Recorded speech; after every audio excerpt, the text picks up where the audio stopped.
It's time to disconnect from all your devices and head out to Mandalay Farms in Palm Beach County. I am here with Kaya, the most beautiful miniature horse you've ever seen. And you won't believe what we've got coming up. We're going to interview Karen Taylor, who brought together this gorgeous facility that is doing so much to bring human and animals together with that all-important connection.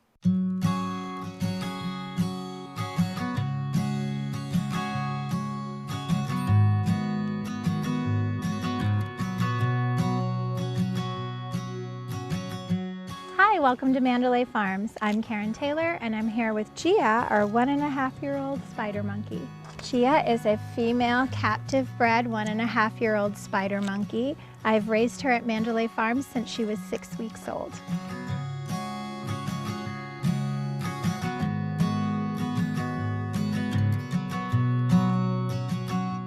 Thanks for tuning in to Passport to the Palm Beaches. I'm your host, Jacqueline Journey, and it is time to disconnect from your devices and get in touch with nature. We're here with the awesome Karen Taylor. You have created this oasis in Palm Beach County, Mandalay Farms. Tell us a little bit about how you got into this. You started out as a runway model and an actress, and here you are amongst all these fantastic animals.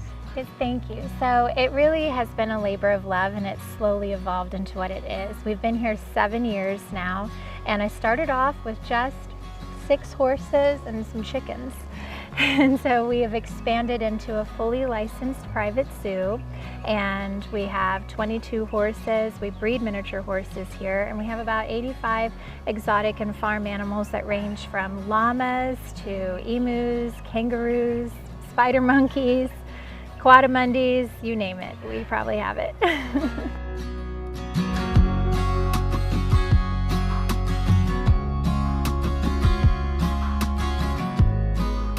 Now, this is kind of a best kept secret. You know, a lot of people in the know about it, but it's not open to the public. But you do so many good works and do a lot of good for the community. Tell us about some of the foundations and organizations that you work with and what you're giving back to the community. It's really amazing. Yeah, thank you so much. It's really my passion. So my 2 passions are children and animals. So I've finally found a way to combine them together. And I work with foster kids and veterans and women that have gone through domestic violence situations. And then for our general kids all across the board, including our kids with individual disabilities, we bring them in and we do our farm program and our animal education program, and really that's working with any animal. So children on the autism spectrum sometimes fixate on a particular animal, and so we're able to do that. Children with dyslexia can read to an animal of their choice, practice reading. And that's a great way to get them through, the difficulty of practicing reading again and again. So we like to support that. Our new program that I'm really excited to do is we want to train kids who have aged out of the foster care system in animal care jobs, either as a zookeeper or an equestrian groom. So we want to put them through a trained internship program here so they can go on to make money, whether they want to save up for college and do something else or if that's their career path. I think a connection to nature is really important, and I think everyone is created for connection.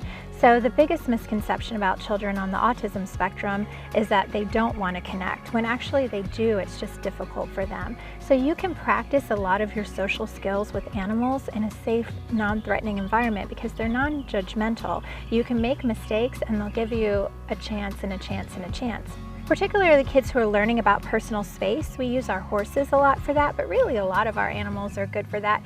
But personal space is something everyone has a different level of comfort, right? So we're teaching kids about how to read body language. It's a lot easier to have them focus on an animal and then make the connection, the parallel on their own to humans. So we don't spell it out and they seem to get the lesson better. So we talk about what each animal's personal space is and how to adjust your energy. Sometimes people are too much for someone, right? Their energy's too high.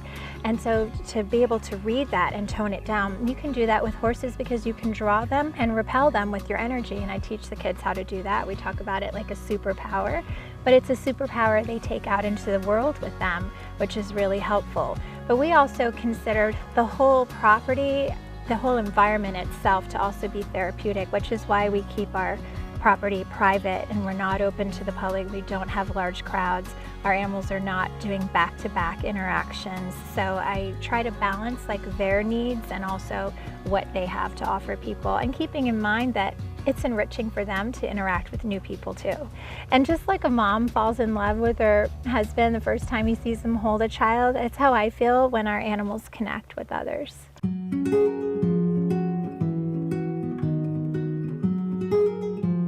I feel really blessed to be able to interact with these animals and to be able to share them with other people, and that's the important part. Our whole build out here was never about just me having this private thing all to myself or all to my children. It's always been about what you can put back out in the world and what you can share. And that's a philosophy that we started our family foundation with, and that I run Mandalay Farms Zoological Society with, is that everything you're given, your time, your talents, your resources, it's never meant just for you. It's meant to be shared with the world. And I think if everyone puts what they have out into the world, it'd be such an amazing place.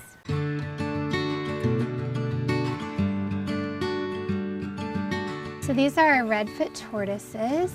Do you want to grab a strawberry? So they're obviously get their name because they have these red markings on their feet. Feed that one. Wow. And they're kind of known as the Labradors of tortoises because they have such a great personality, and that's something I think people underestimate, that tortoises can have personalities. They're pretty friendly, and they start to recognize situations with people, so they know when everyone comes they're going to get some great treats and some rubs. They can feel everything on the shell, so you can actually pet them on their shell. They love those strawberries. Holy cow. Here, you want to give the turtle some strawberry? So in here we have our sulcata tortoises. This here I believe is Delilah, and we have Samson right around over here. The sulcata tortoises are native to in the Sahara deserts of Africa, but they're very popular pets here, especially in the United States. When it comes to these guys, they don't make really good pets. It's a very big responsibility. They can grow to be over 100 pounds. Not only that, but if very well taken care of, can live to be over 100. They're hungry. All right, we're going for the daily goat walk, and the goats are on their way to get some dinner, so they are very excited.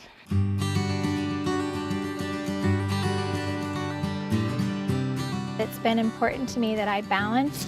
The interaction must be positive and desirable for the animal and the human. So we... well, I don't know about him, but I'm having a blast. You're gonna do your hair? You're gonna do your hair? Oh, that's hilarious. Wow. I have never done anything like that before. That was incredible. So this is Axel, and he's a three-banded armadillo. He gets that name because you see 1, 2, 3 bands. And if you want a pet, you can feel his armor. Now he is really cool. God created him amazing. He has a hairy belly, right? But he folds up. Let me see. Look how... he folds up perfectly like a Pokemon. And look, feel. It's the only species of armadillo that rolls up. Everyone thinks they all do, but it's only this one. And do you see his little cute tiny ears? I think he's gonna be a little heavier than you're suspecting. Can you put your hands like a cup? And we're gonna let your mom get a great picture. There you go. You hold him close to your body so that he doesn't feel like he's gonna fall. He literally has no teeth, and only the tip of a pencil could even fit in his mouth. Have you known Harry since he was a baby? Yes, we've had him since he was a baby. He was syringe fed, and so he was used to being handled and loves people. And so you can see, you can really tell with the relaxed body. I mean, I've got just one open hand, you know. So that's how you can really, and also when he lifts up his arm to say that's where the spot is, and he lifts his head. I love his little ears. There you go. They're see? adorable. He's saying that's the spot.